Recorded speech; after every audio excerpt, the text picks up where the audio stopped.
Hello and welcome to the lecture about structural design optimization for the MOOC of the RIGHTWEIGHT Northwest Europe Interreg project. And within this project we want to support SMEs in developing their solutions and finding the best lightweight applications and design that they can achieve. And this lecture series on structural design optimization also fits very well into that topic. So my name is Joren Palfrene. I work at Flanders MAKE as a research engineer in the domain of design techniques, where this topic also fits in. And previously I obtained a PhD in modeling of composites, and I also worked as an instructor and consultant for finite element analysis for various projects in different industries. And so at Flanders MAKE we are the Research Innovation Center for the Flemish industry, and we try to get the Flemish industry on the way with the latest advances in technology and make sure that everybody can adopt the newest technologies and use them strategically to be ahead of the future. And so within Flanders MAKE we also identified several domains of interest that are relevant for the Industry 4.0, and also if you look at sustainability and competitive or customized products, then the topic of lightweighting and also design optimization fits into that quite nicely. So what are we going to discuss in this module of the MOOC? Is about the structural design optimization, and first we will try to address why we would use structural optimization in the first place. Then go a little bit deeper into the techniques to show you what is structural optimization actually and when do you want to use it. And then we will go over all the different techniques which are broadly in two categories, the non-parametric and parametric methods. And then finally we can give a peek into what's next in the future. So what is the current state of the art and what are the trends in this domain? Okay, so let's start first with why we would be using the structural optimization techniques. And so in Flanders MAKE, next to our four identified pillars that we showed, parallel to that we also have these three challenges that we identify for the new era in Industry 4.0, which are complexity, efficiency and time requirements, which are quite equal in importance. And so with complexity we mean also that the general trend in the industry right now is that the products are being produced at smaller and smaller series, and so you get more customization rather than mass production. This means that there are also more parameters that we need to play with. There are more different technologies which are often combined as well, and more disciplines, and more criteria to comply with depending on what the customer wants. Essentially we also go to smaller product series, and so more product variants within one family. And also there is where optimization techniques can provide an advantage. So also for the time to market requirements, the pressure is rising there, because if you have more product variants you will have to be able to design them more quickly and get quicker to a finished product design that can be actually produced. And so if you look at the conventional design process, then this is largely an iterative process. So you start with a concept design, and then begin to analyze this, build a model, build a testing product, actually test it, and then look back at the requirements, how much it complies, and go through the loop again and again until you have a product design that complies with all the requirements. But in an optimization-driven design, we will actually start right away with the optimization. So as soon as you know your design domain, we can start to run an optimization loop, let the computer techniques design in largely your product, and then from there we can build it and go straight to validation. So there are a lot fewer steps that we have to take if we use these techniques, and there comes a significant time advantage as well. And also something to consider is that research showed that in the early design stages, already 80% of the total cost of your product will be determined by the choices that are made within the first concept design. So it's important that at that very early stage of design we can already address most of the issues and come to a highly optimized design. So also there we see that in an iterative design process, if you have to go back again and adjust things, then it becomes very expensive to make further adjustments. But if we can get a first-time right design that is optimization driven, then we can reduce a lot of the production cost. Okay, and then to conclude this section as a teaser for what comes next, we have a small example of a bracket for a satellite component. And so this part here was designed with optimization driven techniques. And so what you see is that first we have the design domain, then we have a computer generated optimized design. We will have to manually adjust some parts so that it can actually be produced, and then we can go straight to production, in this case with additive manufacturing. And so this whole optimization driven design took us about 2 days. But interestingly, the company which was commissioning this work was concurrently doing the same exercise with a traditional design method, so an iterative design, and they achieved a more or less similar design, even though it's still a bit more higher in weight, but that took about 5 days. So here we really see the time to market advantage for the design of this part. Okay, so this next section will discuss the general principles and the classification of all the optimization techniques that we will consider for structural design, and also discuss when we would be interested in applying these techniques. But if we look first at what makes an optimization problem in general, so not even only for structural applications, but just optimization in general, then we always have a number of standard components for the definition of the problem.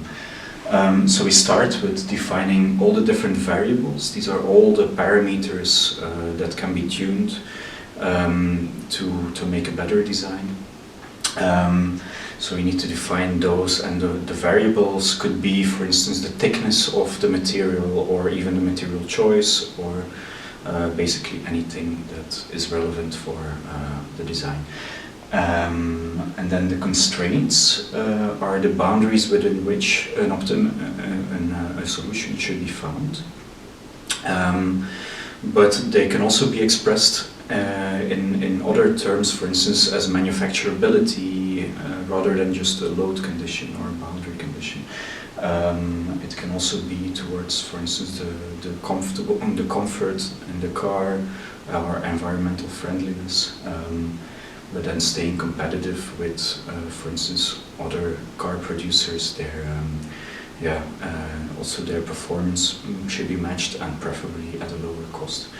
And that already brings us a bit to the objectives which need to be formulated. So the objective is what we are going to optimize and what we want it to do. So it can be the minimization of the weight, or maximizing the stiffness, bringing the eigenvalues over a certain value. So also there is some freedom to define this, but of course it depends on what the problem actually states.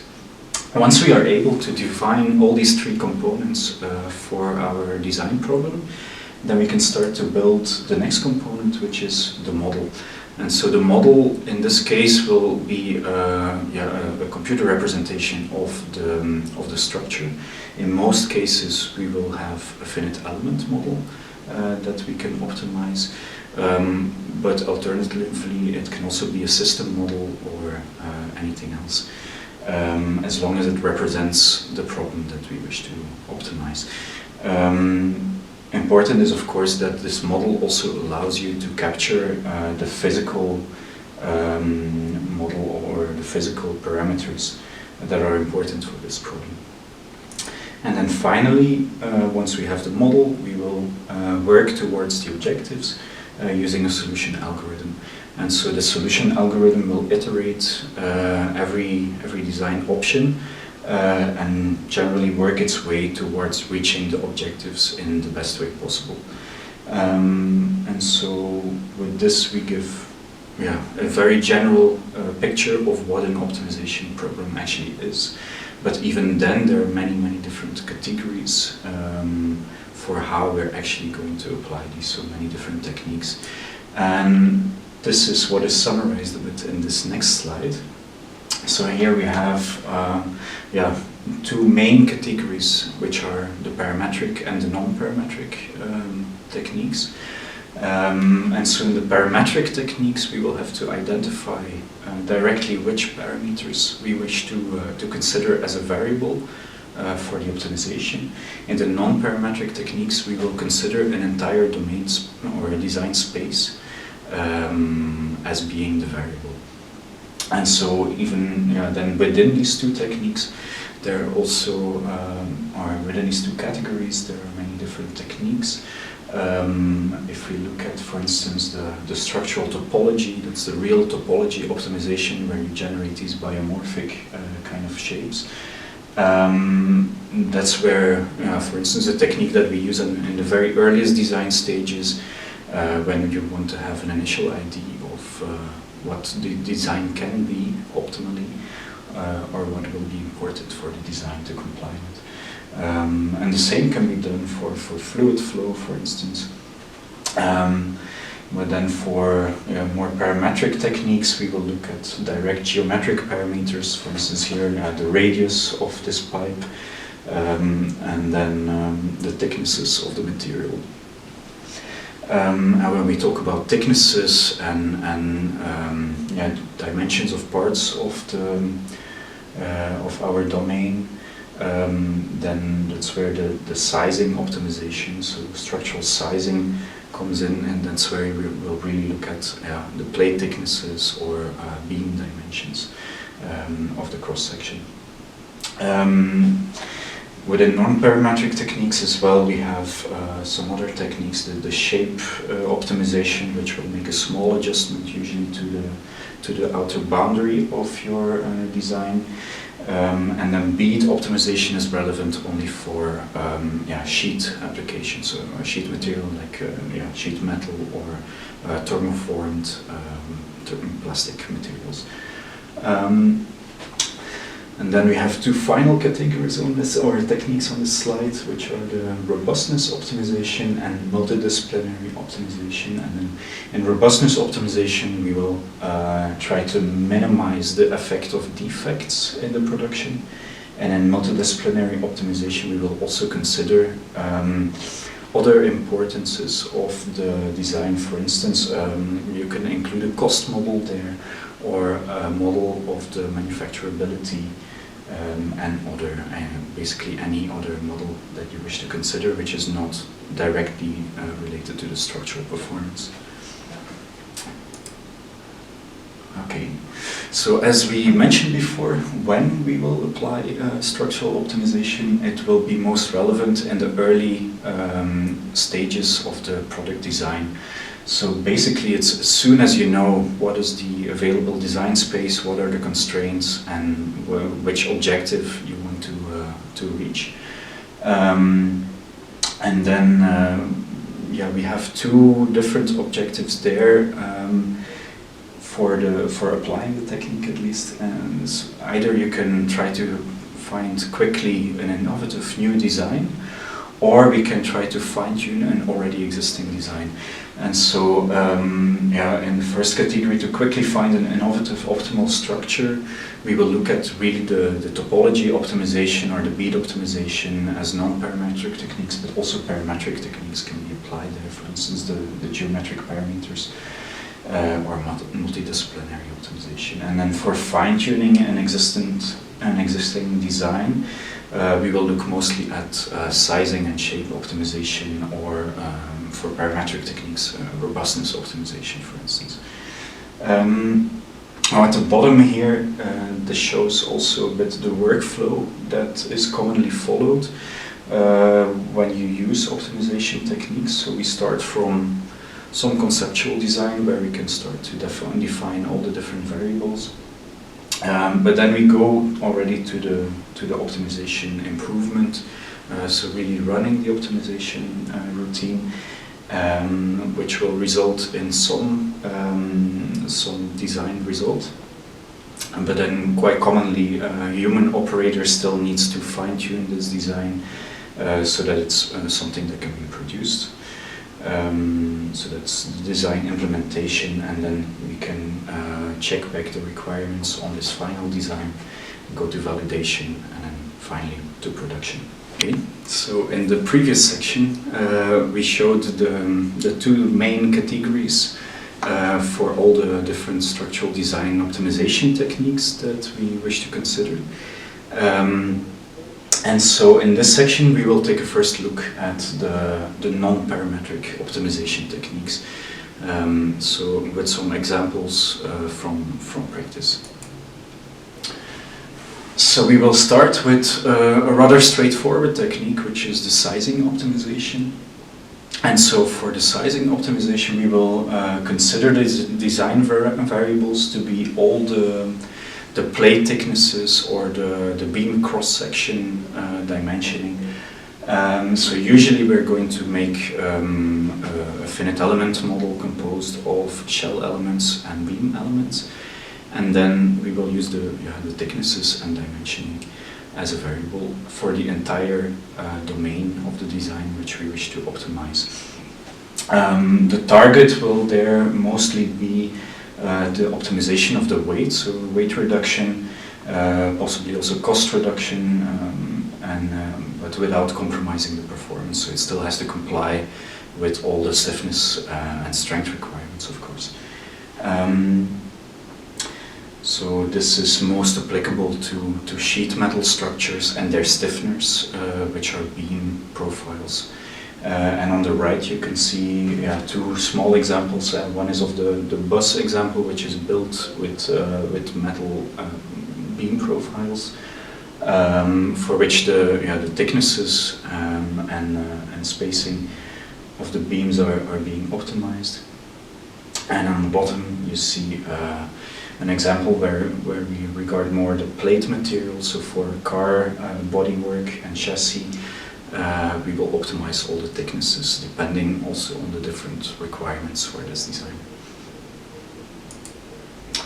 A next technique that we want to discuss is the shape optimization. And so in the shape optimization, we will only operate on the boundary of our 3D design of a part. And then usually we make quite small adjustments. So the goal here may also be to reduce the weight of the part, but most likely, or in most cases, the goal of this optimization will be to reduce the stresses and the material depending on the load case. And this is shown quite well on the right here. So in the original design, you see that you have some heavy stress concentration here, but by just changing a bit the topology on the boundary, so changing the shape of the part, we can already reduce those stress concentrations quite a lot with very minimal adjustments.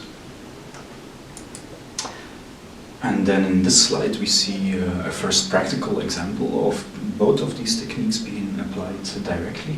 So the example here is that of a bicycle carrier, which was first designed for normal bikes, but then the company wished to modify this design to be used also with much heavier electrical bicycles, but they quickly found that the current design didn't really comply. But to keep the weight minimal, we tried to redesign this bike carrier with optimization techniques, and we used two different optimization techniques, which are the sizing and the shape optimization. And so the sizing optimization is quite straightforward, applied to the diameter of the tubes and the thickness of the material for the tubes.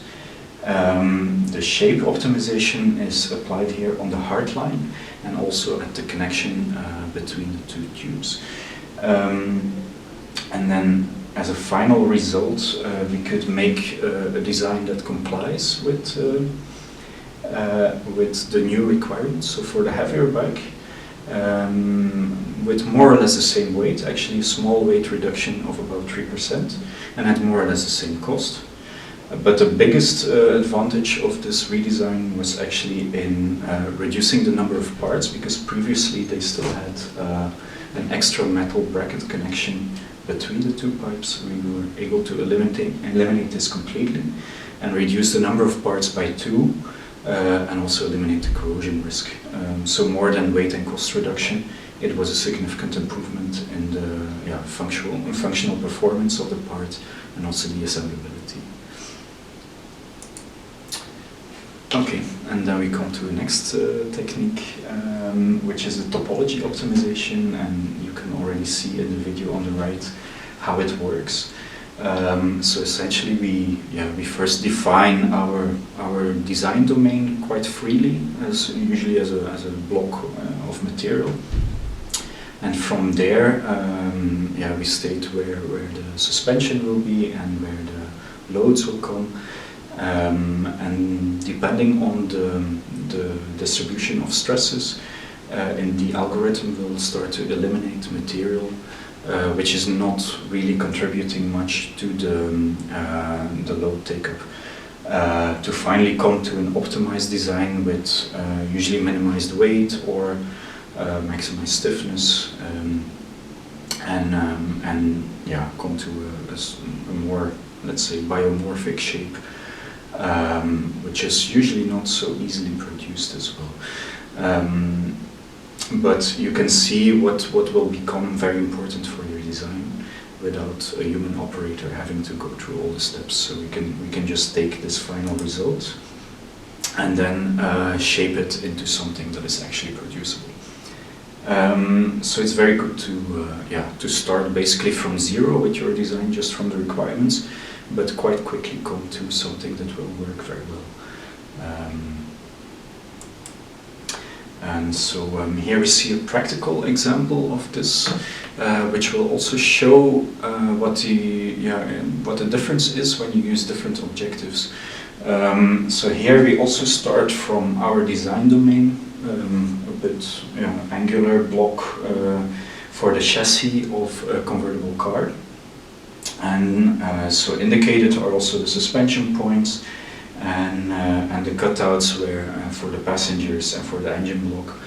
And then depending on the different objectives, we can get quite different results for the final design. And so the objectives that we are looking at here are actually not, this is not a perfect match between each of them, but it's a mixture of them. So the global stiffness of the part, the crashworthiness, model analysis, so the frequency response, and then also the local stiffness at the joints for the suspension. And so for each objective that is used here, there is a weighted function behind it, which represents a mixture of these 4 objectives with different importance. And you see that if we make some variations between those objectives, that we can get quite different results. Okay, and then this slide is also an example for topology optimization, but is here to show that it is not purely used for structural problems, but can also be applied for making different structures with different requirements. And in this case, we will consider the fluid flow through a duct to be optimized to minimize the recirculation and keep the flow laminar as much as possible. And then we see the example that we have seen before as well, which is also an example from within Flanders MAKE for the design of a satellite bracket. And so, yeah, we start from quite a generally described domain, but with the topology optimization technique, a lot of the material is being cut out depending on the load distribution. And then we go to, yeah, starting from the optimized computer-generated design, we can go towards a human-made but manufacturable design. Then we proposed 4 different product designs for this bracket and checked back with the requirements, so also made a finite element model for each of them, checked back with the loads and see what works best, and then finally the best option was chosen and produced with additive manufacturing for metals. Okay, then as a final technique within the non-parametric techniques, we wish to show also the bead optimization.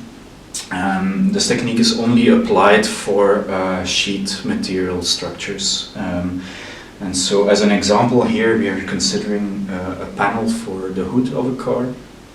And this panel needs to be stiff enough to put objects on it, but also to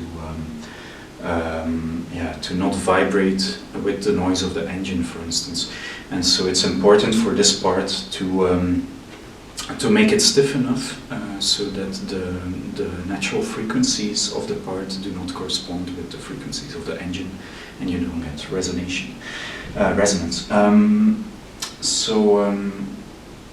For this part, for the bead optimization, we will essentially start from a flat panel design and then generate the beads, so the stiffening variances in the surface, so that we can comply with all the requirements for the stiffness. Okay, so in the next section we will discuss the parametric optimization techniques, which is our other category of techniques, and we will start with a rather straightforward example here, which considers the geometric dimensions as the parametric variables. And so in this case, we will really need to identify each and every variable that we wish to consider explicitly and specifically.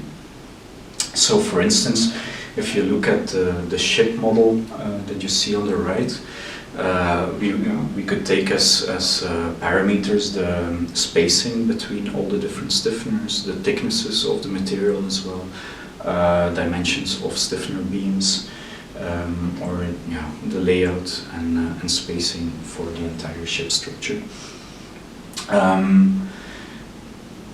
Now, what is important to mention for this class of techniques is that the speed with which the optimization will run also heavily depends on the number of parameters that you wish to consider. So you will try to minimize also the number of parameters that are being used in the optimization routine. This next section will discuss the parametric optimization techniques. And this class of techniques can actually be applied in a very wide range of applications. But it will also mean that every parameter that you wish to consider in the design will need to specify it explicitly as a variable. And so these variables can be any geometric dimension, such as a diameter or a thickness of a plate, or in the case of the ship model on the right, it could be the spacing between all the different stiffeners and girders. Or for a composite material, it might be the number of plies and angles of the composite fibers. So you have a lot of design freedom or freedom in choosing which variables you wish to consider. But as a drawback, you could also say that this method would take a lot more preparation to set up compared to the non-parametric techniques, because you really have to formulate your problem in a quite robust way. And also something to be aware of is that the calculation time heavily depends on the number of parameters that you wish to work with. But similarly, it's a very understandable way of working, and you can reach very good results. And for instance, for the study on the ship model on the right, they were able to use parametric optimization techniques to reduce the weight of the ship with about 20%, as well as the cost also with about 20%, which allowed them to reduce the fuel consumption by about 5%, which is a very significant improvement for a ship of this size. In this slide we see a very direct example of the parametric versus non-parametric optimization for the same problem. So it's an inline skate frame that is being considered here. And so in the non-parametric methods, which we saw in the previous section, we start from a general design domain, and we let the computer essentially look for the best design depending on the load case. And on the left we have the parametric optimization, and there we really have to specify, already starting from an initial design, which are the parameters that we wish to consider. And in this case it will be the sizing of the cutouts, the holes that are already drawn in this inline skate frame. Then if we look at the result or the progress of the optimization, then you see broadly the same load distribution. And so for the non-parametric design, it will start to generate its own shape, which may not be the easiest to manufacture or may not consider every single aspect of the design. Whereas for the parametric design or parametric optimization, the design changes are more minimal. That will help in finding the optimal parameters. Then in the next slide, we can consider the robust optimization technique. And so in this technique, we are not looking for an absolute optimal solution, but we will consider the variables also with their stochastic distribution, so not as a singular value. And so, in this curve here, we see that there is one absolute optimum, which is at number 1. But with a small deviation, we can already end up in a domain which is suboptimal and actually not even complying with the constraints anymore. And so what we are looking for in the robust optimization is that even with some stochastic variation of your variables, you can find a design that will always comply and always be in a good region of performance. And so in this example, the number 2 represents the optimal robustness for this application. And then finally, for this section, we can see an example for multidisciplinary optimization. So we will not only consider purely the structural requirements of the part, but also, for instance, the cost and the manufacturability. And so in this case, we have a box, a storage box, that is part of a trailer, which was made of aluminium previously and was to be redesigned towards lighter weight.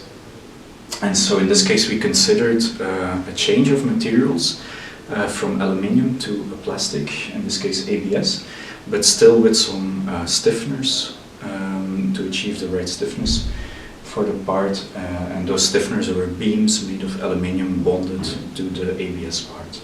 And so we have a parametric optimization considering the thickness of the material, the spacing between the 2 beam stiffeners, and also the sizing and the dimensioning of those beam cross sections.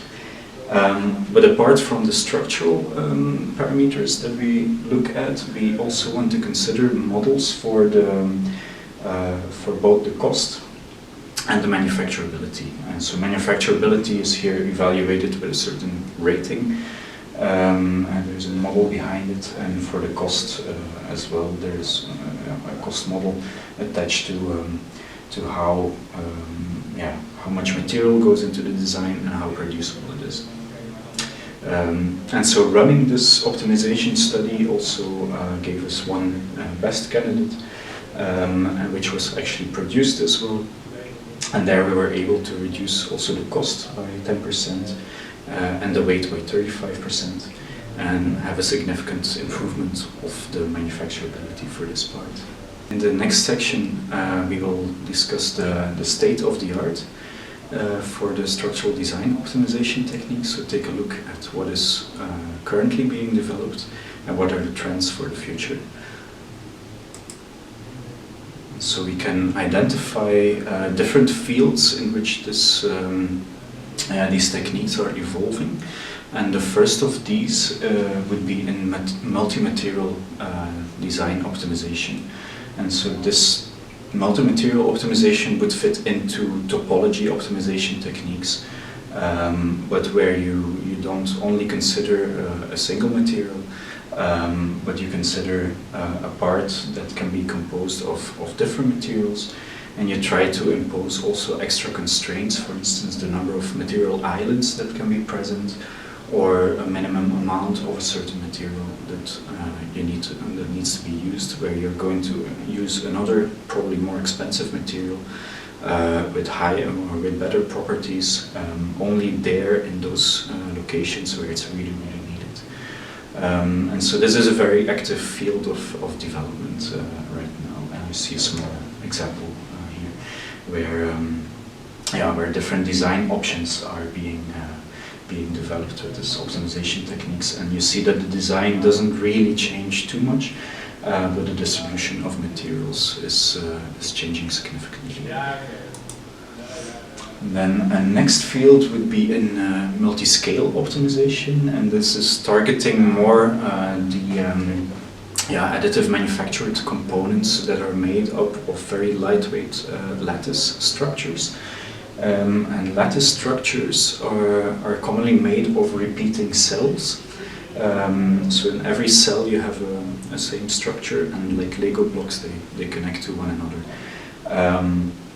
And so multi-scale optimization will consider at a small scale only one of these repeating cells, and then you can optimize the layout of a single cell, which is then connected together in the global model. And then in the global model, you may also consider variances in the thicknesses of the material for each cell, depending on how the load is distributed. And so you see some examples of parts that are produced with this technique on the right.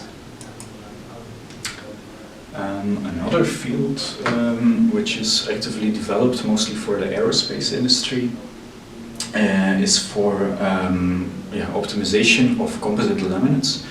And so there we will consider the number of plies, the thickness of the plies, and mostly the material orientations, and come to a part that is absolutely optimized as a composite for weight and stiffness where it's needed. But the main challenge here is to also include the constraints for manufacturability. So depending on the production technique that is being used, you may have different outcomes of the optimized result. Then another trend that we see is to expand the optimization techniques into different fields. So earlier in the presentation we already saw an example of fluid flow optimization, but we can also apply optimization techniques for electromagnetics, for electrical machines, or for fluid structure interaction. I have a small example of this here, where you have a weighing component which is vibrating with the fluid flow, and you wish to create a stiff enough structure but still lightweight that complies with all the requirements.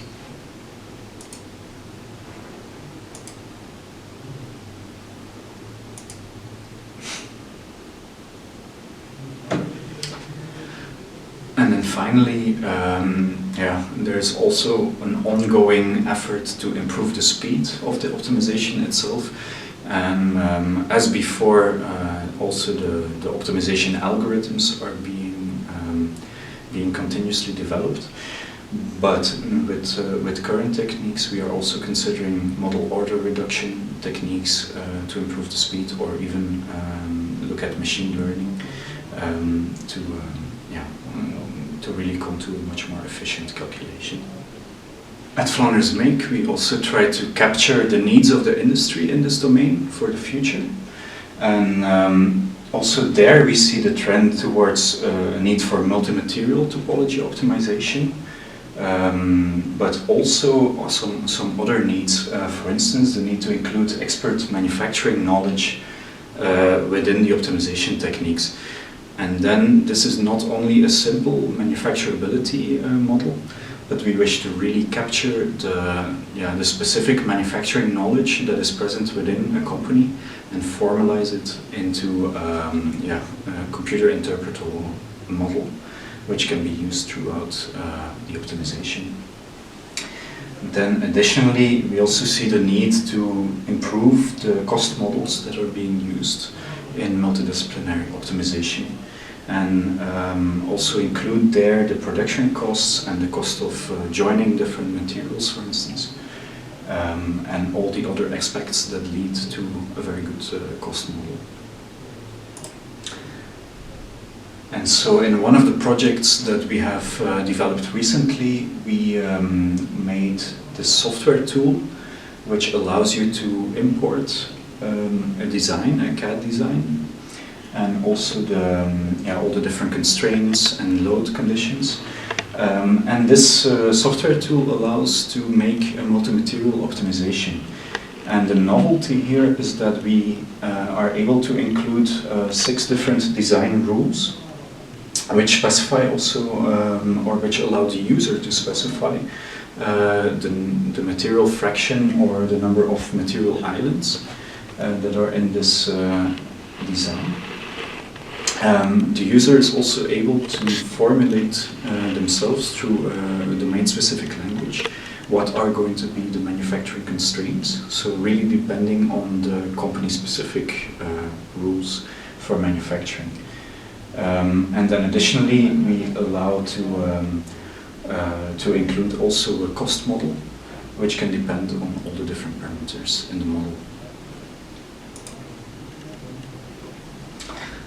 So here we see one example of a use case that we made within the light vehicle, also Interreg project, which is the design of a gear housing cover. And so the objective here was to use a multi-material design instead of a mono-material design to optimize the weight and the CO2 emissions as well, but also reduce the cost.